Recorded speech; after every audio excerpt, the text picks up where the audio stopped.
excès de violence en fait. Parce qu'il y a corriger un enfant, il y a le taper, et puis il y a rabaisser aussi un enfant. Ouais, c'est vrai. Justement, parce que l'enfant peut même faire une bêtise. Prenons l'exemple d'un enfant qui a volé. On peut le corriger, mais il y a des parents qui ne vont pas, sauf que le corriger, qui vont aussi le rabaisser pour mettre dessus en fait. Ouais. Bonsoir à tous.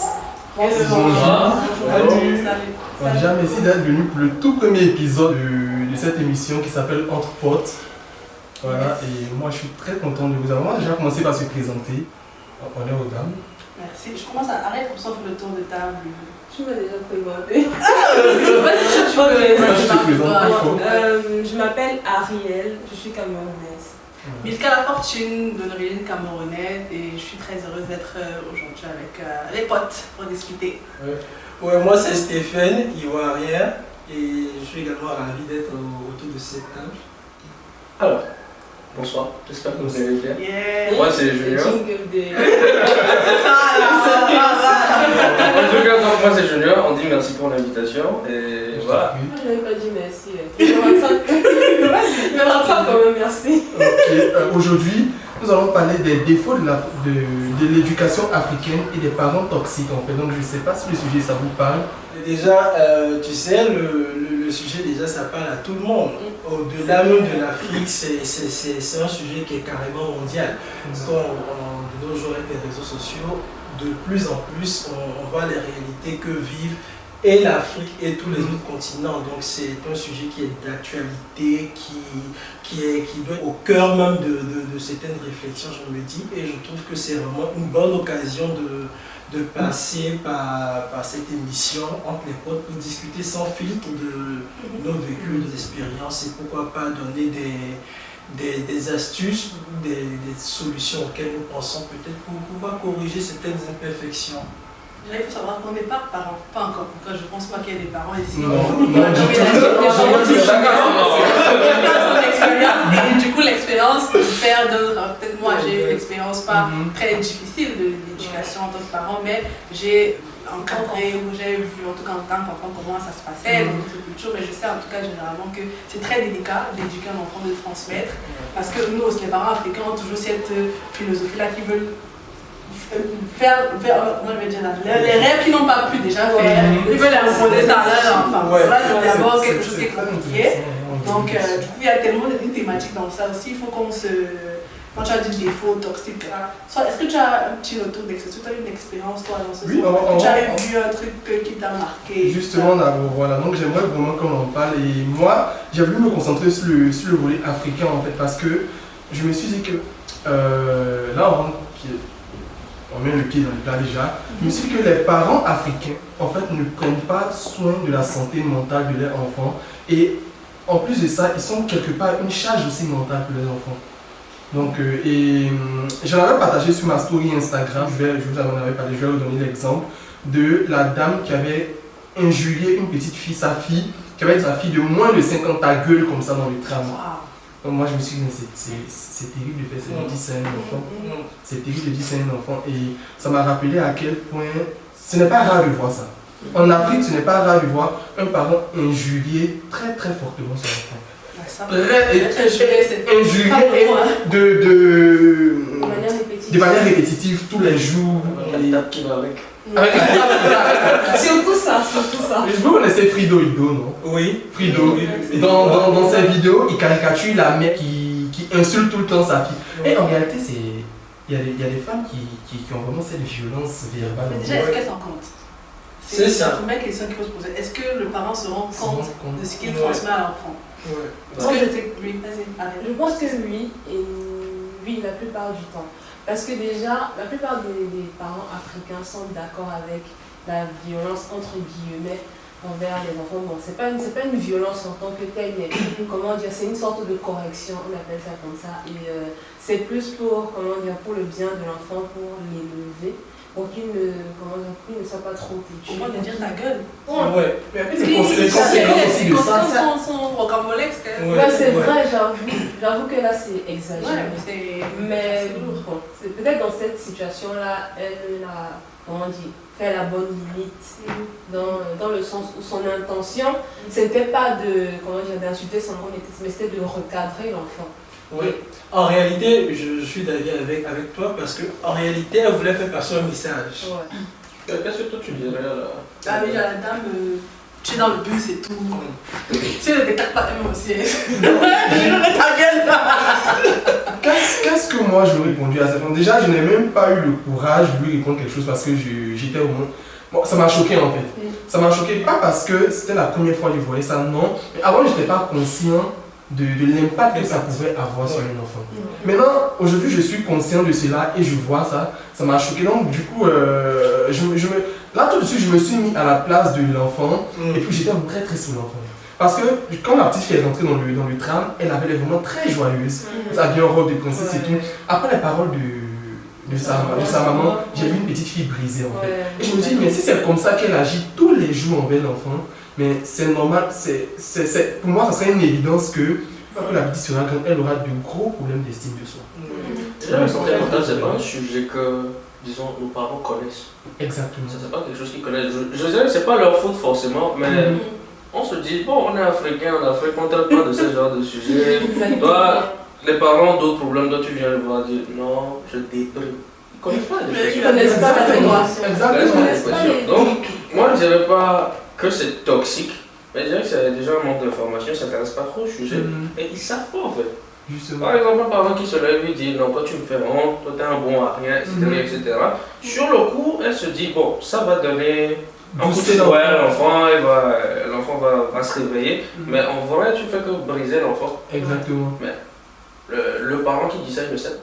Je sais Parce que c'est comme ça que lui aussi il a été élevé, en fait. Exactement. Et au pays aussi, j'avais fait ce truc-là avec ma mère, qui une fois avait dit quelque chose, et quand elle a fini de dire qu'elle s'est calmée, je lui ai dit, mais tout ce que tu as dit, voici les conséquences.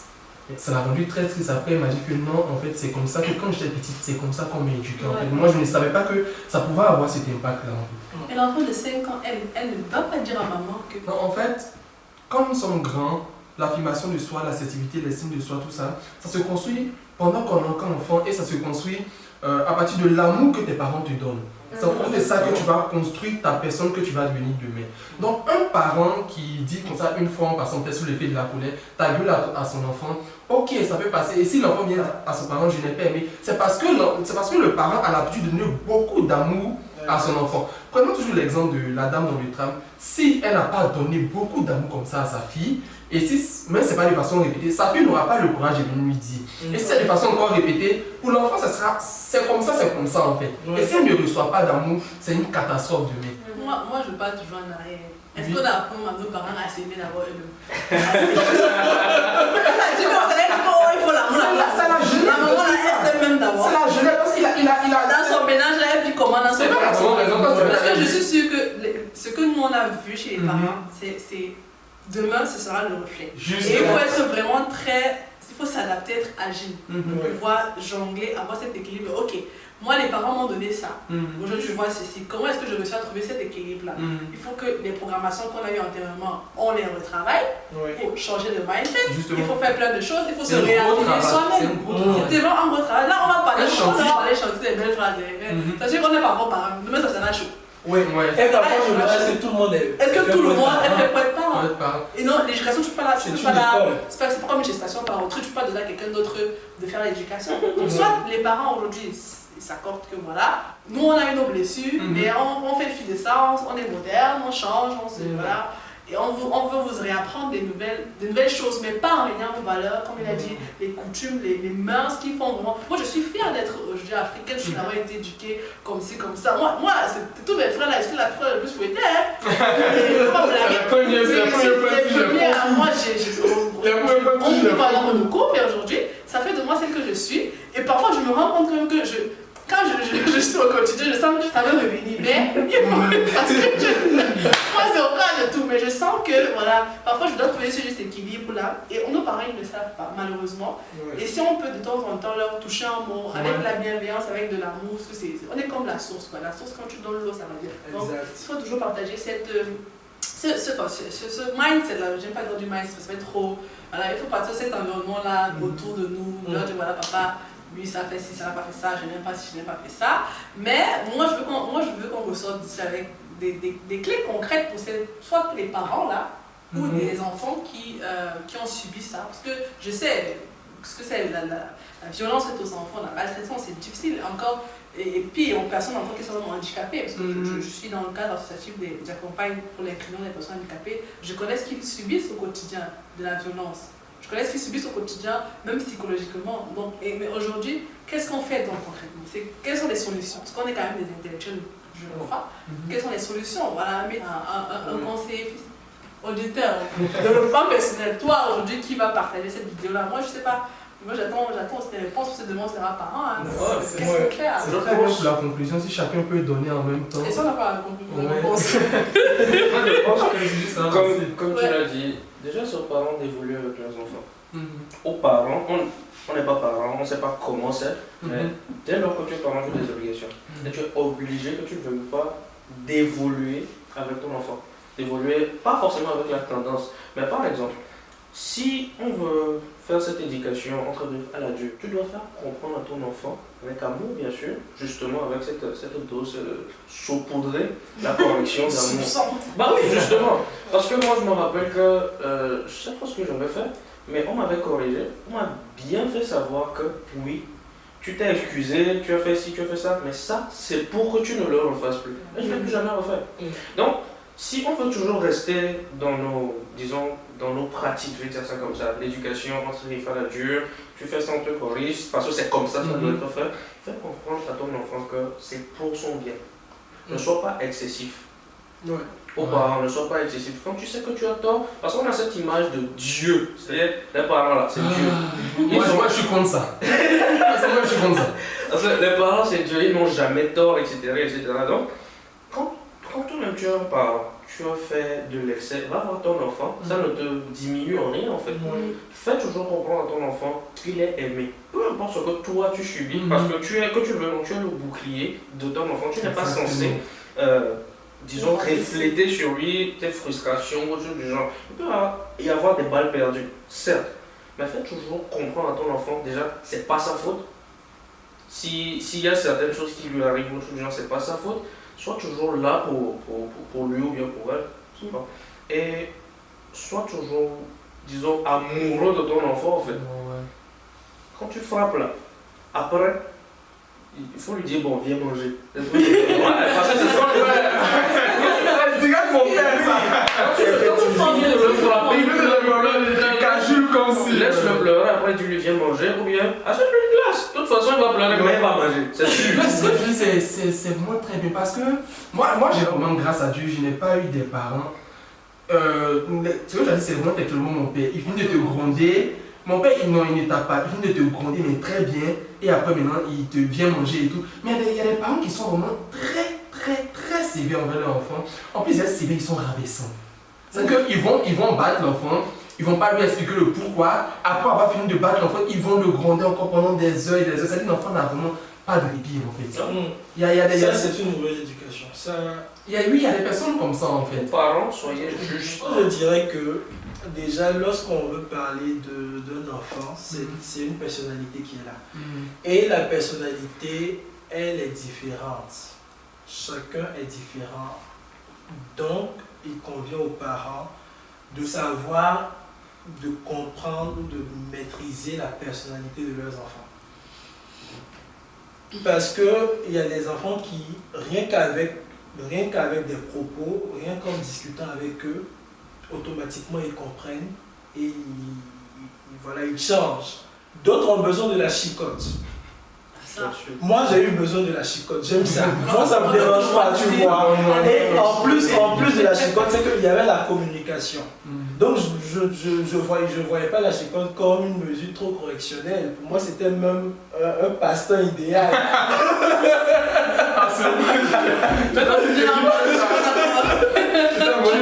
Tu vois, donc je pense qu'il faudrait qu'ils essaient de maîtriser leur enfant, essayer de savoir comment entrer dans leur personnalité pour mieux les former, mieux les éduquer. Et je pense que dans nos pays, il faudrait instaurer des systèmes qui aujourd'hui s'occupent de la santé émotionnelle des enfants. ça part du bas âge. Parce que l'enfant, de 0 à 7 ans, il ne fait qu'enregistrer ce qu'on lui montre. Et après, il commence par refléter ce qu'il a appris. Donc, de bas âge déjà, il faudrait qu'on ait des programmes au niveau éducationnel qui suivent les enfants. Parce que les parents, comme on a eu à dire, les parents généralement, peut-être qu'ils ont essayé d'améliorer ce qu'ils ont eu à vivre. Mais en améliorant, ça n'a pas donné. En améliorant, peut-être ça n'a pas donné. Je pense que l'école aussi est là pour ça. Il faudrait qu'à l'école, on instaure ce genre de choses parce que ça permet de savoir déjà comment un enfant vit, à quel de parents on a affaire, comment essayer de mettre un programme en place pour ne pas que sa personnalité soit touchée.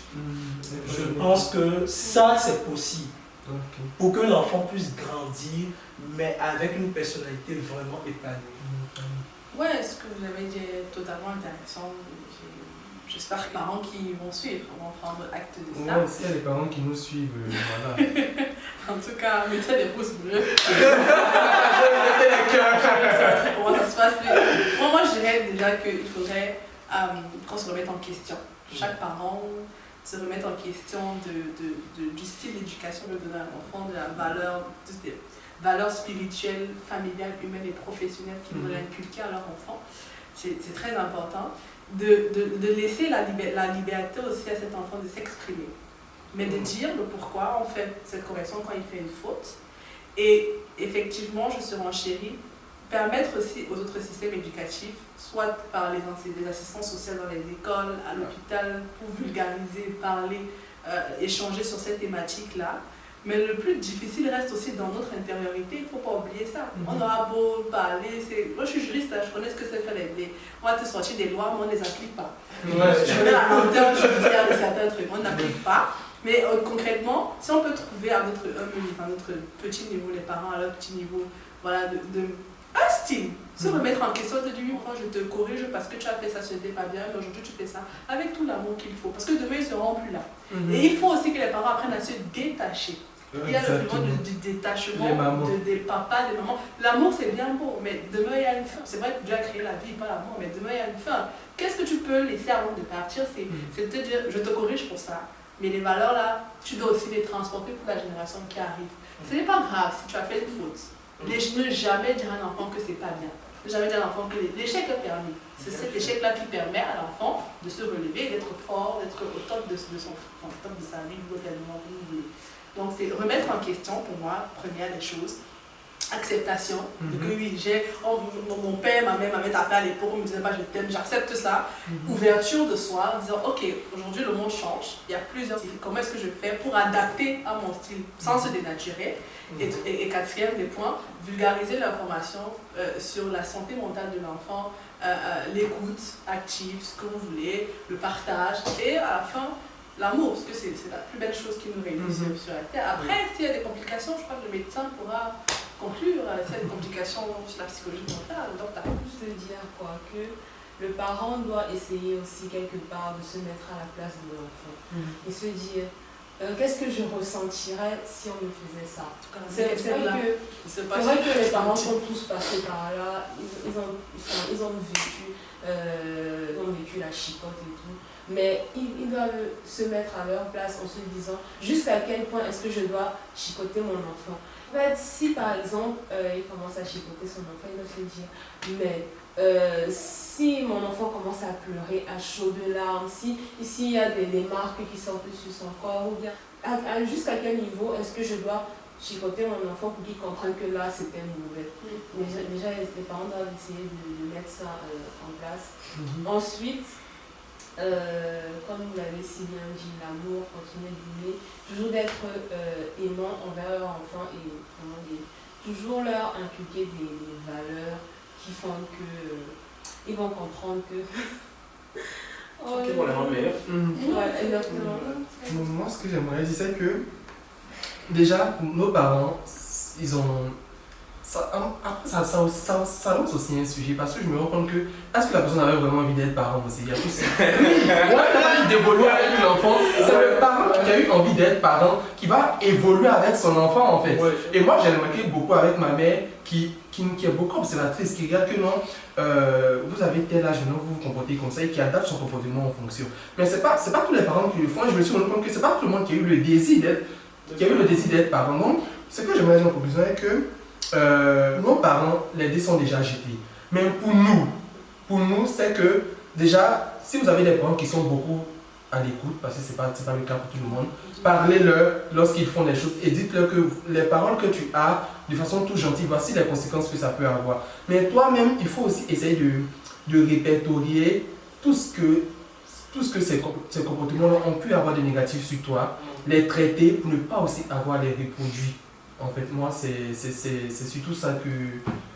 Et aussi, n'ayons pas honte de parler de la santé mentale autour de nous. N'ayons vraiment pas honte de parler de la santé mentale autour de nous. Parce que c'est quelque chose qui a beaucoup manqué à l'Afrique. Et je me dis que si nous avons eu aujourd'hui la chance, j'espère la chance ou la grâce, de pouvoir avoir une notion dessus, moi, il ne faut pas hésiter à en parler. Donc voilà, c'était le sujet de notre pod d'aujourd'hui. Merci beaucoup à vous d'être Merci à toi, je suis vraiment très content de vous avoir eu à propos de ce sujet. J'espère que vous serez disponible encore pour le second épisode. J'espère que ce sujet a plu à toutes ces personnes qui ont regardé la vidéo. Moi, je vous donne rendez-vous la prochaine fois pour une prochaine recette. Vous voyez les recettes aussi, là, vous partagez, likez. Partagez, mettez les et voilà, merci bien d'avoir suivi Entre Potes, le tout premier épisode. Moi, je vous donne rendez-vous pour la prochaine fois. Une prochaine recette, une prochaine chronique ou un prochain épisode d'Entre Potes. Salut à tous. Salut.